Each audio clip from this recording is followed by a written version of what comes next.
Bayangkan kalau dalam penanganan dini itu di tempat usaha tidak disiapkan alatnya, apa yang terjadi?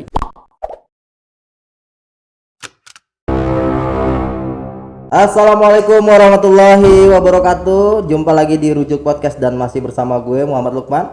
Dan kali ini kalau Rujuk kita kedatangan tamu sangat spesial. Beliau adalah Kepala OPD yang sangat berperan penting dalam penanganan COVID dan juga keseharian di masyarakat. Pantang pulang sebelum padam. Itulah tagline-nya. Siapa lagi kalau bukan Kang Aceng Salahuddin. Assalamualaikum Kang Aceng. Waalaikumsalam warahmatullahi wabarakatuh. Saya langsung nyebut Kang Aceng aja. Iya, nggak apa-apa. Nggak apa-apa Kang ya? Nggak apa-apa. Biar Kang lebih Lukman nggak apa-apa. familiar ya. Iya. Damang Kang. Alhamdulillah, baik. Sayanya alhamdulillahnya. Alhamdulillah. Tadi informasi pagi sempat menghadiri peresmian untuk peletakan batu pertama ya. Iya, Pasar persis. Jati Asih Persis. dan alhamdulillah nih sempat hadir di studio Rujuk Podcast nih Kang. Iya. Saya pikir juga ini momentum spesial buat saya. Terima kasih nih kepada rekan Siap. jurnalis ya. Siap Kang. Nah, kita bicara damkar nih Kang. Kalau leading sektor damkar kan dari katanya damkar, pemadam kebakaran. Ya, betul. Tapi sebenarnya bukan hanya pemadam kebakaran aja, banyak urusan lain gitu kan Ya, yang. persis. Nah, kalau boleh diinformasikan buat kawan Rujuk nih Kang, apa sih tugas dan leading sektor yang ditangani oleh damkar itu sendiri Kang? Oke. Terima kasih nih Kang Lukman dan rekan-rekan di jurnalis. Sebenarnya seiring waktu dan untuk menjawab perkembangan tugas-tugas dinas pemadam kebakaran itu semakin luas ternyata ya saat ini. Di samping kita melakukan tugas-tugas pemadaman ya pada saat terjadi J65 kebakaran istilahnya J65 kalau di pasukan pemadam itu istilahnya. Juga tugas-tugas lain yang saat ini sepertinya berhimpitan ya, tugas-tugas penyelamatan, tugas pemadaman tadi, tugas penyelamatan, dan seiring waktu ternyata juga pemadam kebakaran sangat dibutuhkan oleh masyarakat pada tugas-tugas penyelamatan ini, misalnya pada saat evakuasi sarang tawon, Lebih ke rescue gitu ya? itu persis evakuasi ular, ada ular sanca, ular kobra, buaya, biawak, buaya dan lain-lain lah. Nah, Kemudian juga termasuk sekarang mungkin ada termasuk melepaskan cincin yang sudah kejepit lama itu ya. cincin kayak saya gini. Wah, Ya, sudah tidak bisa Mungkin lepas, kalau mungkin bulan dibawa ke damkar lah. pasangan mohon maaf, mungkin Persis. pasangan nikah mungkin kalau udah cerai pengen nyopot ini susah ke damkar aja gitu. Kalau cincinnya sudah agak macet-macet, Gitu. sebaiknya diganti. Iya, jadi Jangan bukan ke rumah sampai sakit tapi ke damkar. Iya. Berarti ini ada pelatihan khusus nih Kang. Sepertinya begitu karena mungkin teman-teman di damkar terutama di rescue sudah memahami ya Oke. karakter cincin yang sudah menjepit tangan ini seperti harus dikeluarkan. Oke. Ya sudah ratusan kita melakukan tugas-tugas itu dan sudah Luar biasa ya sampai segitu detailnya ya. Iya, Sampai pasti. cincin aja diurusin damkar. ya sepertinya tugas-tugas pemadam ke depan akan sangat dibutuhkan oleh masyarakat. Oke, Pertama. siap. Kemudian juga yang tidak kalah penting sekarang karena kita banyak menghadapi bencana ya. Iya. Di awal tahun 2020 itu kita menghadapi sempat banjir tuh ya. Bekasi, Betul. Dan pasukan damkar itu hampir 3 bulan ya non-stop kita melakukan pembersihan di lokasi pasca banjir. Luar Ya, biasa. terutama di wilayah Kecamatan Jati Asih mungkin yang paling berat Yang karena sangat terdampak di situ ya. persis. Dan begitu selesai banjir kita dihadapkan pada penanganan COVID. Pandemi ya. Betul, Iya. pandemi. COVID-19 ini ternyata juga merupakan tugas-tugas baru buat anak damkar, penyemprotan limbah itu, disinfektan itu. Iya. Kita butuh disinfektan banyak, kemudian juga butuh armada banyak karena satu hari itu tidak kurang dari 7 Titik? kegiatan ya 7 titik yang kita lakukan. Untuk tadi penyemprotan Ya, di semua, disinfektan di itu. semua. Dari pagi sampai kadang-kadang malam kita itu melakukan tugas-tugas penyemprotan disinfektan di wilayah.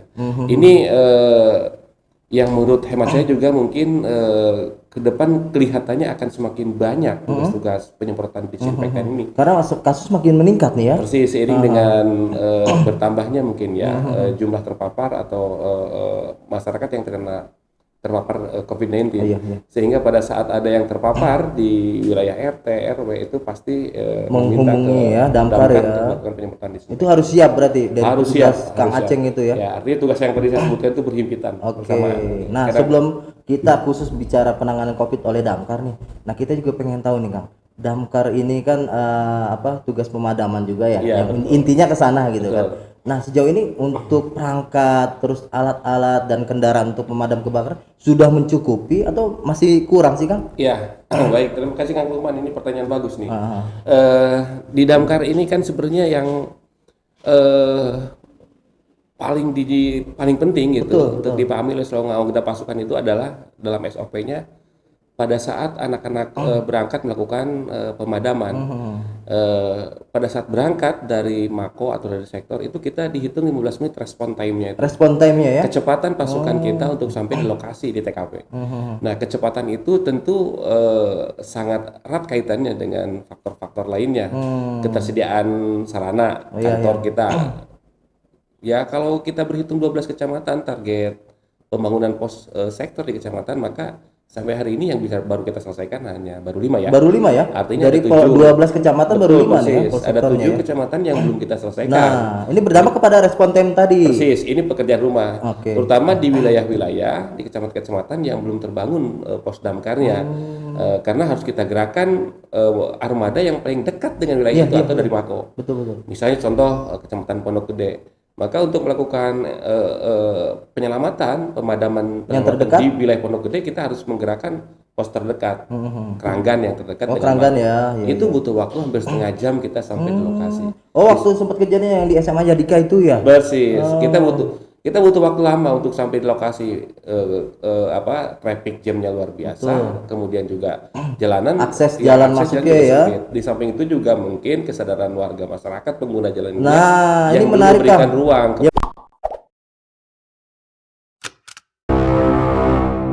Tadi sebelum kita break nih, Kang, kita sempat membahas tadi respon time Iya, gitu kan. oke. Angka respon time di Damkar Kota Bekasi sejauh ini berapa? Kemudian tadi kan selama ini mungkin ya keterlambatan itu faktor eksternal lebih banyak gitu kan. Ya. Mungkin masyarakat yang ketika mobil damkar lewat ngiung-ngiung itu banyak kesadarannya masih minim tuh, Ya, Kang. baik. Nah, itu mungkin bisa dijelaskan buat kawan rujuk, Kang. Baik. Respon time kita itu kan tadi ada beberapa faktor ya. Iya. Pertama, saya baru sampaikan tadi prasarana ya. Iya. Artinya sektor yang harus terbangun itu idealnya 12, tapi kita baru punya 5. Artinya Betul, 7 betul. belum terbangun. Itu yang menjadi PR kita, bagaimana pos-pos sektor di kecamatan bisa terbangun. Betul. Ini untuk mempercepat respon time pada saat laporan warga masuk ke damkar.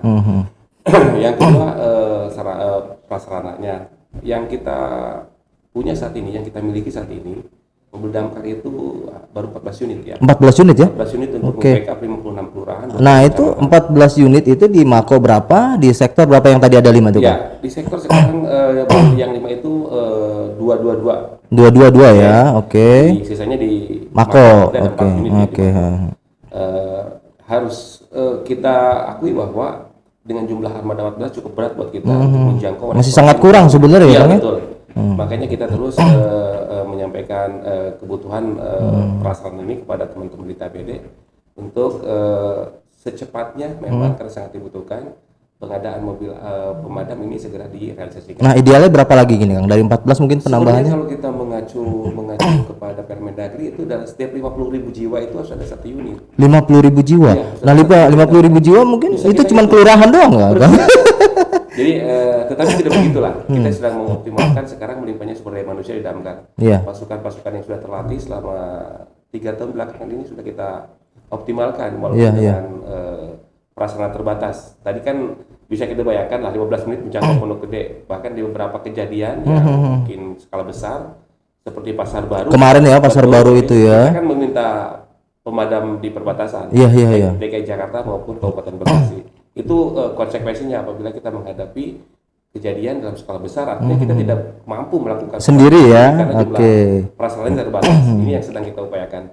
Penambahan armada ini mungkin nanti kita sesuaikan juga dengan penambahan pos-pos sektor. Jadi apabila pos sektornya nambah, besar kemungkinan Otomatis ya. otomatis Armada juga ikut armada nambah juga ya. akan bertambah. Nah, dari 5 kemungkinan 2021 ini nambah berapa sektor lagi?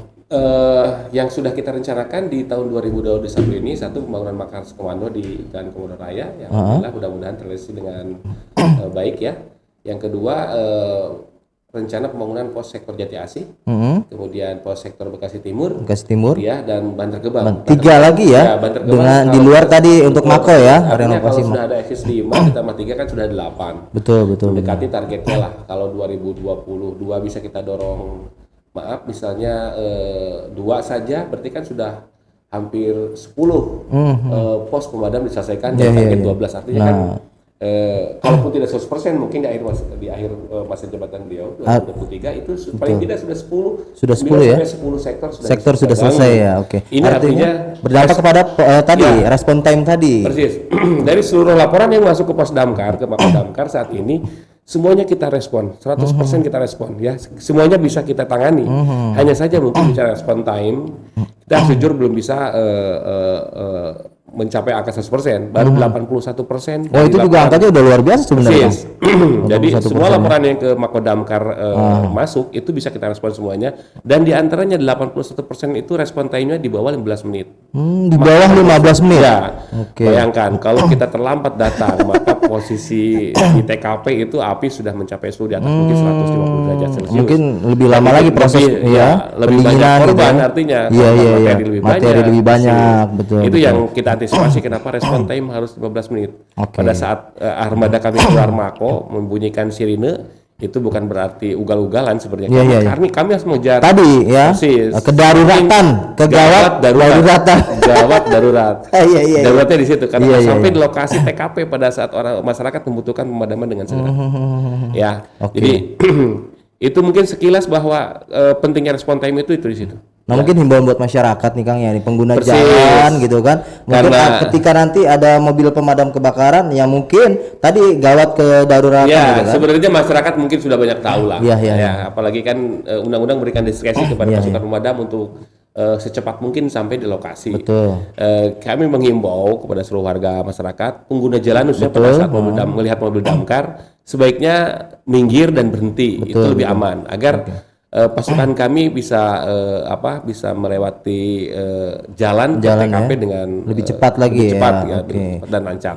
Kita beralih ke penanganan COVID nih Kang. Ya, 2020 bulan Maret itu Kota Bekasi dan seluruh wilayah di Indonesia itu kan mengumumkan ada masuk COVID di Indonesia gitu. Dari bulan Maret sampai dengan sekarang itu Damkar Kota Bekasi masih melakukan tadi ya. Masih. Untuk penyemprotan disinfektan. Masih Kang Lukman sampai hari ini. Seiring dengan bertambahnya kasus, tentu permintaan masyarakat semakin tinggi ya terhadap penyemprotan disinfektan di wilayah. Ini yang saya juga menghimbau kepada warga masyarakat untuk tetap mematuhi protokol, 3M, memakai masker, menjaga jarak, dan terutama mencuci tangan sambil menghindari kerumunan. Jadi sekarang 4M ya? Ya persis, karena kalau protokol itu prokes itu diabaikan oleh masyarakat, saya pikir ini kasus yang bakal muncul semakin hari bakal semakin meningkat. Ketika disemprot juga tidak cukup ternyata ya. Ternyata tidak cukup. Tapi kan harus kesadaran masyarakat juga itu. Ada pertanyaan menarik kepada saya, Pak Kadis, apakah dengan disemprot virusnya bisa mati? Pertanyaan saya, yang disemprot kan wilayah, area terbuka, artinya ruang publik. Sedangkan mungkin ada yang virus sudah nempel di badan sementara kan orangnya tidak saya semprot. Iya betul. Virus ini kan ditularkan dari manusia ke manusia. Jadi kalau wilayahnya wilayah RT, RW atau wilayah tertentu yang kita semprot, kita pastikan steril. Karena kita memakai disinfektan yang direkomendasikan oleh Dinas Kesehatan. Dengan kadar tertentu virus bakteri bisa mati. Bisa mati ya. Ya, kalau orang bekas ludah ke jalan ke bawah itu kan kita semprot artinya. Nah, sementara orangnya kan tidak kita semprot. Betul. Nah, orangnya ini yang harus betul-betul menjaga protokol kesehatan. Nah, kawan rujuk itu pesan dari Kadis Damkar Kota Bekasi, Kang Aceh, bahwa yang disemprot itu ya tempat sekitar wilayah kita. Kalau mungkin orang yang disemprot nanti disemprot ulang. Gitu ya Kang ya, bisa disemprot nanti kita.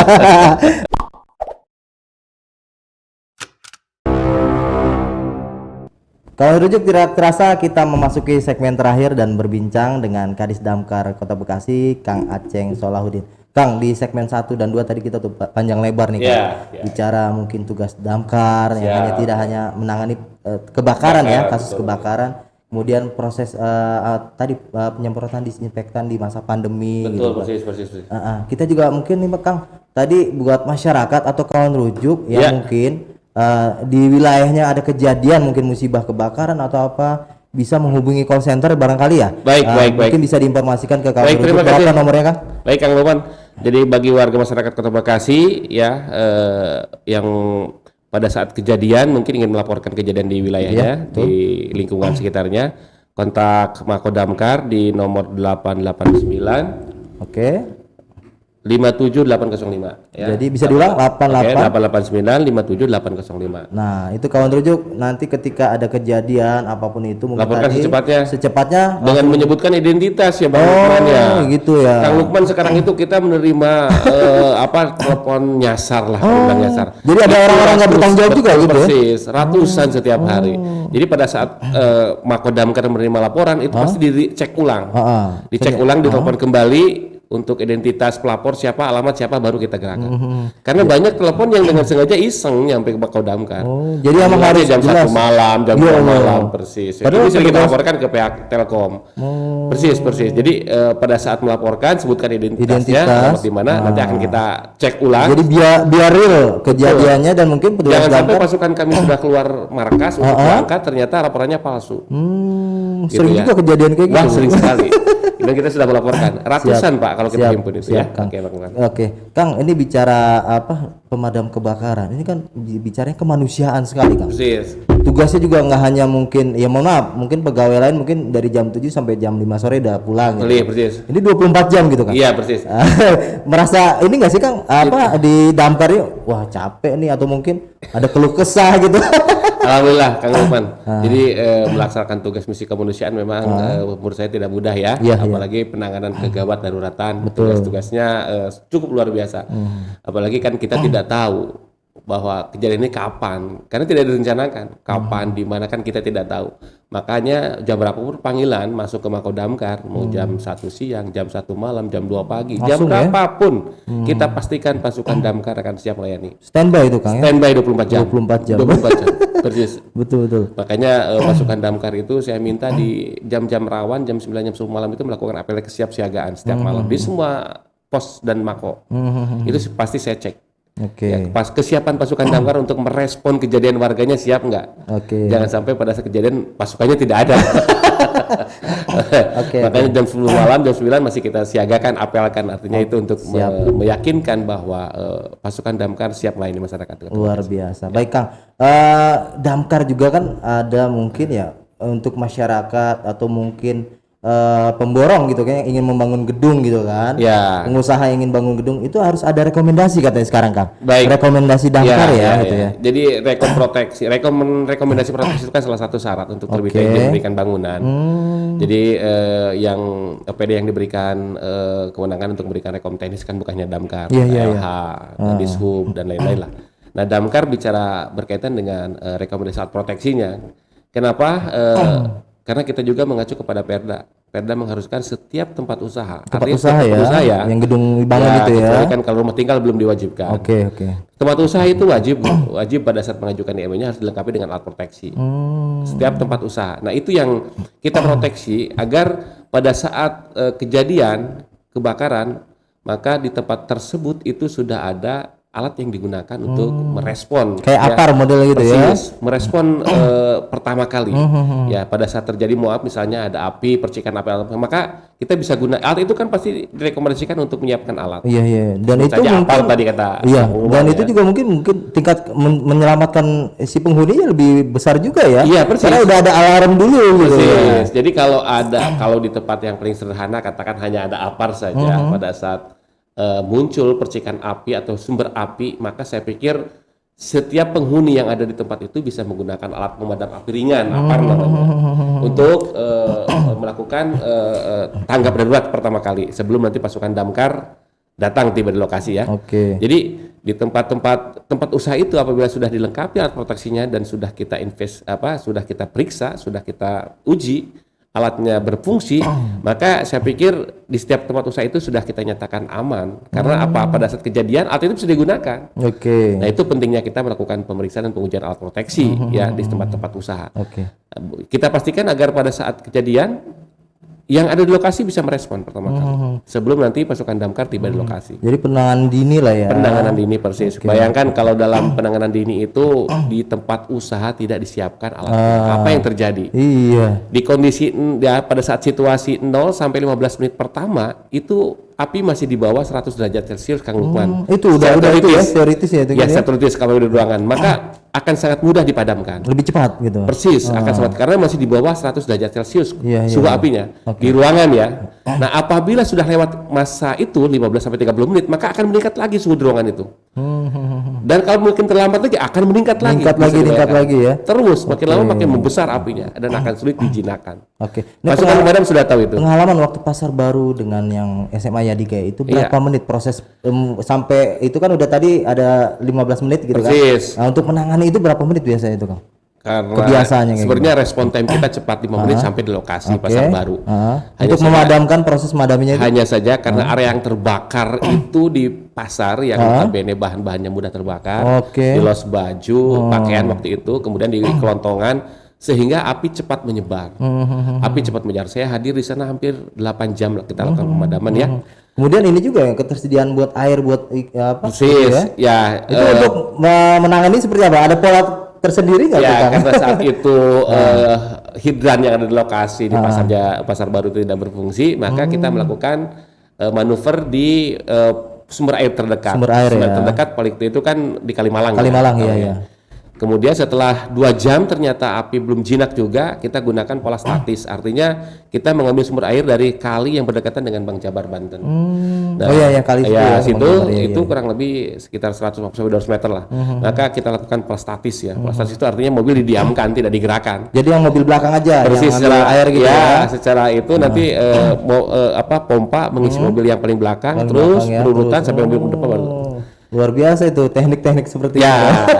Artinya ternyata begitu kita lakukan pola statis dalam waktu 1 jam 1,5 jam api bisa kita kuasai. Bisa dikuasai ya. Nah, kembali lagi Kang untuk rekomendasi dari Damkar sejauh ini kesadaran dari pelaku usaha sendiri udah sadar atau tadi kan sudah otomatis karena perda ya. Iya. Tapi ini pelaku usaha sendiri sudah tahu gitu Kang. Ya, setiap warga masyarakat yang mengajukan izin mendirikan bangunan itu sudah tahu syarat-syaratnya sudah tahu, harus dipenuhi gitu. Harus dipenuhi syarat rekom teknis Damkar. Kita ingin menghilangkan image bahwa wah ini mempersulit dan sebagainya, justru kita ini ingin menyelamatkan usaha. Jadi mindsetnya juga harus seperti karena itu. Investasinya tidak sedikit. Kan investasi bikin tempat usaha tidak sedikit, mahal pasti. Justru lebih terselamatkan kalau misalnya apabila alat proteksi ini tidak disiapkan, khawatir pada saat terjadi kejadian materinya juga akan lebih besar yang hilang. Gagal diantisipasi pada saat kondisi kritis tadi 0 sampai 15 menit itu gagal diantisipasi. Artinya kerugian pun kan makin besar. Justru dengan tersedianya alat proteksi yang layak dan memadai, ini kan akan memperkecil jumlah resiko kerugian pada saat terjadi gawat darurat tadi, kondisi gawat darurat. Menyelamatkan investasinya. Iya sih, sebenarnya menarik banget bicara Damkar ya Kang ya. Nah, selanjutnya Kang yang saya ingin tanyakan juga Kang. Nah, selama ini kesadaran dari pelaku usaha untuk meminta Damkar untuk memeriksa alat masih berfungsi atau enggaknya gitu kan? Iya Jadi sebenarnya gini, kita punya tim tim di bidang masalah itu untuk melakukan yang memang teman-teman yang sudah tersertifikasi ya, punya kemampuan teknik untuk melakukan pemeriksaan pengujian alat. Mereka sebutannya inspektur pemadam. Inspektur pemadam itu melakukan, dilatih dulu sebelum mereka betul-betul mampu menguasai lapangan. Menguji itu terhadap benar-benar semua alat terhadap semua alat proteksi. Jadi nanti kami yang melakukan pengujian dan apabila sudah diuji dan ternyata layak fungsi, maka kita akan berikan sertifikat lagi ya. Artinya kita sudah bisa mengandalkan di gedung itu alatnya berfungsi. Layak lagi. Nah, kami juga menghimbau bagi para pelaku usaha yang memang karena alasan maintenance, perawatan alat dan sebagainya saat ini belum bisa melakukan pengujian, menurut saya segera, karena tim kami terus memantau pelaksanaan pengujian alat di semua gedung tingkat. Idealnya berapa lama Kang? Satu gedung itu untuk di 2 tahun sekali. Ya, kalau 2 tahun sekali ya? Harus diuji karena alat pemadam ini kan seperti di Selpam misalnya. Iya. Ya kalau nggak dinyalain setiap hari kan pasti macet tuh. Sama hari seperti mobil kendaraan bermotor. Dipanasin dulu. Dirawat, dipelihara, kalau ada kebocoran diperbaiki, kalau itu. Karena kalau tidak diperbaiki makanya kalau alat proteksi ini mohon maaf di sebuah gedung cukup kompleks dan tidak ada petugas maintenance-nya, saya pikir ini juga berbahaya karena kita tidak bisa memastikan alat itu bisa terawat dengan baik atau tidak. Iya. kejadian itu resiko mungkin pengelola gedung yang harus menyiapkan ya petugas-petugas yang bisa memeriksa dan merawat alat yang ada di gedung itu. Oke, tapi sebenarnya kalau nggak mau repot ya tinggal kontak pemadam kebakaran aja. Ya, kan? kami melakukan pengujiannya persis, tapi sebenarnya kan ada konsultan apa yang melakukan tugas-tugas perawatan. Oke, siap. Sudah banyak lah sekarang di Oke, Jakarta, di Bekasi sudah banyak konsultan-konsultan yang bisa melakukan perawatan gedung ya, arsitek. Siap. Sudah banyak itu. Luar biasa. Kami hanya melakukan pengawasan, artinya pemeriksaan dan pengujian alatnya. Terakhir Kang nih, Oke, di siap. 2021 Damkar nih masih tetap menangani untuk tadi penyemprotan disinfektan atau mungkin ada kerjaan lain nih Kang? Atau mungkin tugas lain? Sepertinya masih tetap akan melakukan tugas-tugas berat ya, Tugas-tugas ini penyemprotan. ya, oke. Jadi yang paling menonjol saat ini di 3 bulan terakhir ini panggilan ke Damkar itu satu pemadaman, yang kedua penyelamatan, yang ketiga penyemprotan disinfektan. Penyemprotan disinfektan. Ini sepertinya dalam tahun di 2021 masih tetap kita melakukan tugas-tugas ini. Seiring dengan makin bertambahnya yang sudah dapat laporannya jumlah warga masyarakat yang terpapar COVID-19. Siap. Kalau misalnya boleh ini Mang Kang, di lingkungan misalnya mereka punya kayak bahan-bahan nih, kayak tadi buat disinfektannya. Oke. Terus meminta tim damkar cuman untuk menyemprot aja, boleh nggak kayak gitu Kang? Boleh. Boleh juga kayak Kami gitu. juga kadang-kadang saat ini jujur lah gitu kan, kalau kondisi disinfektan di kantor sudah tidak ada. Oh, ada keterbatasan juga Ada ya. keterbatasan karena Damkar sebenarnya tidak menyiapkan sih. Kami hanya disuplai dari Dinas Kesehatan. Dinas Kesehatan. Iya. Kami suka meminta warga masyarakat untuk menyiapkan secara mandiri disinfektannya. Pasukan kami datang untuk Oh gitu. melakukan penyemprotannya. Oh, pernah gitu atau sering gitu? Pernah. Pada saat stok disinfektan karena permintaan tinggi tidak ada, ya kami lakukan itu. Oh, masyarakat menyediakan. Ya, menyiapkan dengan disinfektannya, ya kami menyiapkan armada dan personilnya. Kami sampaikan bahwa stok di Damkar sudah kecuali kalau sekarang nih kami dapat bantuan lagi, alhamdulillah hari ini kalau tidak salah Alhamdulillah. disuplai oleh Dinkes, Siap, termasuk alat nyemprot disinfektan untuk di ruangan. Alhamdulillah ada bantuan 1 unit, termasuk mungkin sekitar 70 botol lah kurang lebih ya, 70 kali Lumayan lah ya. liter ya, 300 literan lah kurang Untuk lebih. sebulan ini cukup. Lebih ya? cukup ya. Oke. Lebih dari cukup. Siap. Kang, terakhir mungkin ada himbauan atau harapan Akang nih buat masyarakat Kota Bekasi, Ya. baik kondisi Covid ini Ya. atau mungkin penanganan tadi kebakaran mungkin bisa lebih diminimalisir. Oke, baik.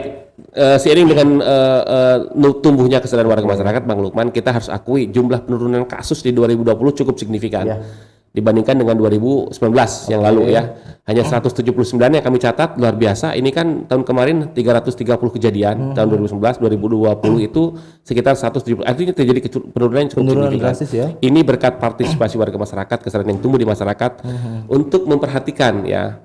Biasanya yang paling banyak menimbulkan kebakaran itu dari arus pendek, hubungan arus pendek listrik ya.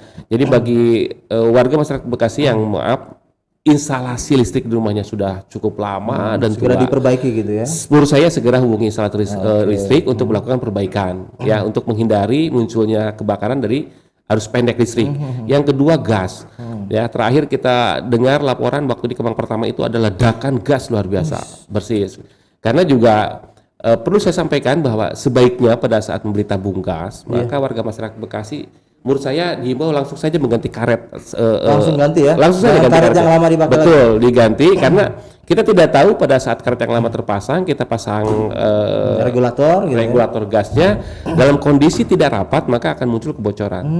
Itu yang memicu tuh. Betul. Nah, itu yang kemarin di Kemang pertama itu muncul. Pada saat gasnya sudah bocor, tabung gasnya di kondisi ruang tertutup yang miskin oksigen, yang tidak banyak oksigennya, maka itu akan memicu ledakan backdraft namanya. Nah, pada saat ada percikan api dan listrik itu bisa meledak. Siap. Ini yang saya himbau. Jadi biasa ya, kalau bisa usahakan tempat di mana kita menyimpan gas itu di ruang terbuka ya. Artinya harus ada ventilasi. Ke dapur itu harus ada ventilasi, mau tidak harus mau. Udaranya itu ya. Harus cukup oksigennya. Makanya kalau mencium bau gas di ruangan atau di dapur terutama, jangan nyalakan api, jangan nyalakan listrik.